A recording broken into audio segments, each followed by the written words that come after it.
आए हैं अपनी मांगों को लेकर के, सरकार अगर इन नहीं मानती तो क्या करेंगे आप लोग? के लिए हमने एक आंदोलन शुरू किया है, चर्चा आंदोलन। एक कहानी आती है कि एक सड़क के किनारे पे एक मेमना पड़ा हुआ है, वो घायल है, वो कुत्ते उसको नोचने में लगे हुए हैं, लेकिन उस मेमने के अंदर अभी जान बाकी है। और उसने सोच लिया कि बस वो मरी जाएगा, उसको कोई बचा नहीं सकता, तो चिल्ला भी नहीं रहा है। तो लोग भी सड़क से गुजर के जा रहे हैं, वो सोच रहे हैं कि मेमना मर गया, तो कोई उसकी मदद को नहीं आ रहा। आज यही हालत हमारे देश के नागरिकों की है। वो अपनी आवाज भी नहीं उठाते, वो चिल्लाते भी नहीं। और सारे नेताओं ने सोच लिया कि इस देश की जनता मर चुकी है, और जो हमारी मनमानी है वो हम मनमानी कर सकते हैं, और वो जनता को नोच के खा रहे हैं। तो इसलिए हमारा पहला आंदोलन है जनता के लिए चर्चा आंदोलन। कम से कम हम अपनी आवाज तो उठाएं, हम अपनी बात तो करें। उसमें न कोई सरकार लाठी मार सकती है, न कोई गोली चला सकती है, न हमारी आवाज दबा सकती है। हम नदी पे, दुकान पर, मकान में, शादी समारोह में, शमशान में, बाजार में, चाय की दुकान पे, पान की दुकान पे, जहाँ भी इकट्ठे हो, जो मुद्दे हमने दिए हैं लोगों के सामने, उन मुद्दों पे कम से कम 1 घंटा रोज चर्चा करें। इसका हम जनता से आह्वान करते हैं। मीडिया में भी चर्चा करें, जहाँ भी हो सकती है। आप इस मुद्दे के चाहे पक्ष में चर्चा करें, चाहे विपक्ष में चर्चा करें। अगर मंथन होगा तो मक्खन निकलेगा ही निकलेगा, हमें विश्वास है। तो हम ये नहीं कर रहे कि वो हमारे ही मुद्दे के पक्ष में बात करें, आप हमारे विपक्ष में भी बात कर सकते हैं। आप ये भी कह सकते हैं कि हम जो कह रहे हैं वो गलत है, लेकिन कम से कम 1 घंटा रोज सभी नागरिक इस मुद्दे पर चर्चा करें। ये चर्चा आंदोलन है जिसको लेकर के हम पूरे देश में जाएंगे। लोग अपने आप तो चर्चा करेंगे ही, उसके अलावा हम पूरे भारत की एक यात्रा भी निकालने वाले हैं, जिसमें हम पूरे भारत में घूमेंगे, लोगों के साथ मिलेंगे, संपर्क करेंगे। तो फिर वो है, अभी आपने कहा कि संविधान सबकी रक्षा करता है, क्या कारण है कि पिछले 10 सालों में संविधान की रक्षा करने के लिए? इसमें क्या हुआ कि जो बाबा साहब अम्बेडकर ने और दूसरे भी जो संविधान निर्माता थे, उन्होंने ये कल्पना भी नहीं की थी कि लोगों का नैतिक स्तर इतना नीचे गिर जाएगा कि लोग दावा करेंगे कि हम जेल से सरकार चलाएंगे। ये तो उनकी कल्पना के बाहर की बात थी, उन्होंने तो इस बारे में संविधान में लिखा ही नहीं कुछ। इसी तरीके से लोग ये कह देंगे ये तो चुनावी जुमला था, ये भी उनके कल्पना के बाहर की बात थी। वो अपना वादा तो पूरा नहीं करेंगे, ऊपर से चुनावी जुमला कह देंगे। सरकार एक घोषणा करेगी, दूसरे साल नई घोषणा लेके आ जाएगी, बगैर ये देखे हुए कि पहले की घोषणा पालन हुई या नहीं हुई। तो ये उन लोगों की कल्पना से बाहर था। और इसलिए उन्होंने क्या किया कि जो भी अच्छी अच्छी बातें थी उनको नीति निर्देशक तत्व बना के लिख दिया गया कि सरकार इनका पालन करेगी। अब आज देखिए, जब कॉमन सिविल कोड की सरकार बात करती है तो कहती है कि नीति निर्देशक तत्व में लिखा हुआ है। रोजगार की बात कहते हैं तो वो मानने के लिए बाध्य नहीं है। ये दोगला चरित्र कैसे चलेगा?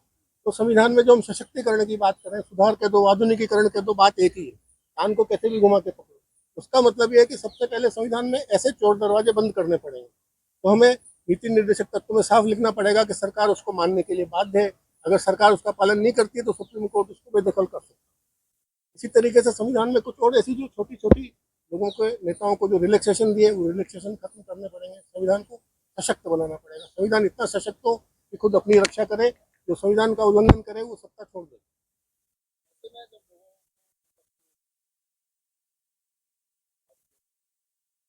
दावा करेंगे कि मैं लोगों को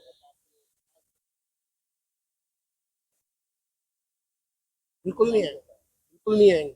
जो पूंजीवाद है उसके कई हथियार हैं। पूंजीवाद का नारा है कि जो हमसे टकराएगा वो समय कहाँ से लाएगा। तो आम आदमी को इतना बिजी कर दो रोजी रोटी को जुटाने में कि उसके पास समय ही नहीं रहे।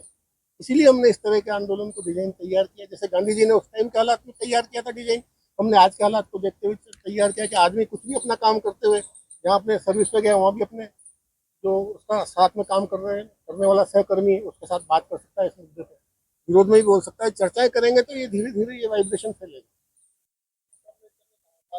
सरकार की जिम्मेदारी है, बिल्कुल, सरकार की जिम्मेदारी है, हुई तो उसमें मैंने क्या जो करेंगे आप? कैसे दबाव बनाएंगे? सरकार पे दबाव, देखिए एक अन्ना जी ने आंदोलन के टाइम पे बहुत अच्छी बात की थी कि नाक दबाओगे तो मुंह अपना। तो सरकार की नाक को दबाना पड़ेगा, उसके लिए हम आए टैक्स को लेकर। सरकार टैक्स तो ले रही है, उसकी कोई अकाउंटेबिलिटी नहीं है, बेतहाशा टैक्स ले रही है। तो टैक्स भी लिमिटेड किए जाए, टैक्स की एक अधिकतम सीमा तय की जाए। आज हमारे घरों में कोई शादी समारोह होता है, कोई फंक्शन करते हैं हम, तो पहले अपना हैसियत देखते हैं, जितना हमारा बजट होता है उसके हिसाब से हम कार्यक्रम बनाते हैं।